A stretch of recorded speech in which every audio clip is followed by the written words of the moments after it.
जिम्मेवारी सिर्फ रहमान के कंधे पे है, बल्कि एक तहजीब को कायम करने की जिम्मेवारी राम के भी कंधे पे है। इस बात को याद रखना।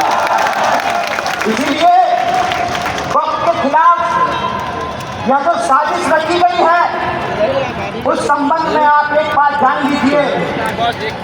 आज तुम्हारी बारी है, कल बारी हमारी है। और मैं एक बात बोल कर अपनी बात को खत्म करूंगा।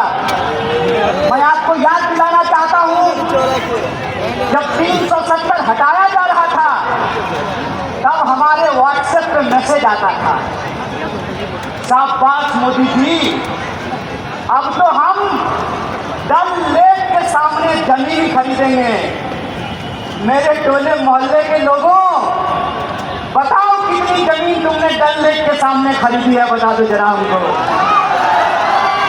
जब CA आया, तब फिर हमारे व्हाट्सएप ग्रुप पर मैसेज आया कि जो घुसपैठिए हैं उनको भगा करके उनका मकान और दुकान हमको दे दिया जाएगा।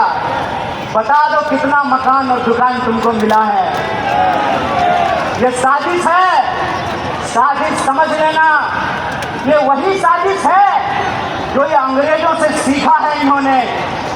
भाई भाई को लड़ाओ और देश की संपत्ति अपने खाते में पहुंचाओ। ये साजिश आप जान लेना कि वक्त की जमीन कब्जा करके किसी हिंदू और मुसलमान को नहीं मिलेगा। गुजरात से आए हैं साहब, गुजराती दोस्त को जमीन देने के लिए। अगर किसी को लगता है कि ये जमीन कब्जा करके आपको मिलेगा, तो एक बात बता दीजिए, जब देश के आदिवासी अपने जल जंगल जमीन के लिए लड़ रहे हैं, तब देश की महामहिम आदिवासी हैं। जब दलितों के खिलाफ एक बड़ा साजिश रचा गया, SC/ST कानून को खत्म करने की साजिश की गई, तब देश के महामहिम एक दलित थे। और आज जब यह कहा जा रहा है कि वक्त को खत्म करना जरूरी है क्योंकि गरीब मुसलमानों को जमीन मिलेगी, तो याद रखना, ये वो सियासत है, ये वो सरकार है जो आपको आपके छत पर नमाज पढ़ने नहीं दे रहा और आपको जमीन दे रहा है। अरे इनका तो बस एक ही कहना है, राम नाम जपना, पराया माल। खेल को समझ जाइए। इसीलिए यहाँ जो लोग खड़े हैं, मैं उनको बताने समझाने के लिए नहीं आया हूँ।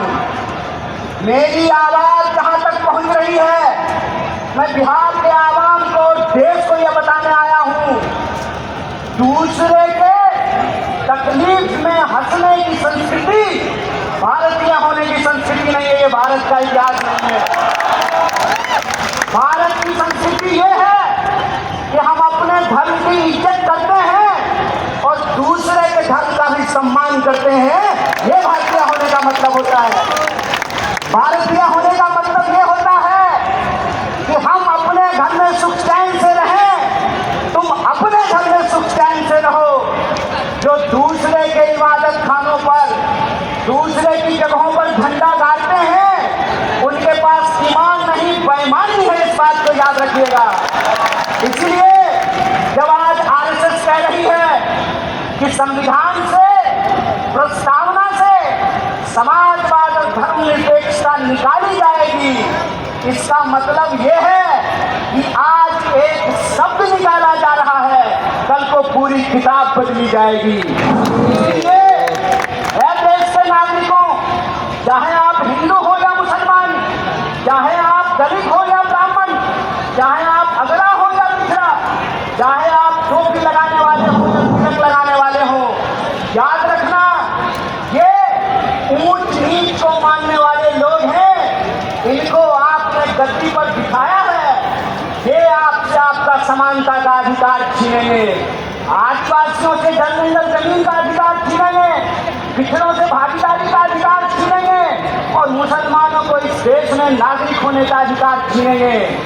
ये लड़ाई एक कौम की लड़ाई नहीं है, पूरे हिंदुस्तान को बचाने की लड़ाई है। और इस लड़ाई में हम सब एकजुट हैं। बोलिए एक है कि नहीं है? तो आप हमारे साथ एक नारे को बुलंद कीजिए, उसके बाद हम अपनी बात को खत्म करेंगे। इस काले कानून के खिलाफ हमारी एक जहदी प्रदर्शित होनी चाहिए। अशफाक उल्लाह खान और राम प्रसाद बिस्मिल की दोस्ती कायम होनी चाहिए। तो आप हमारे साथ आवाज को बुलंद कीजिए।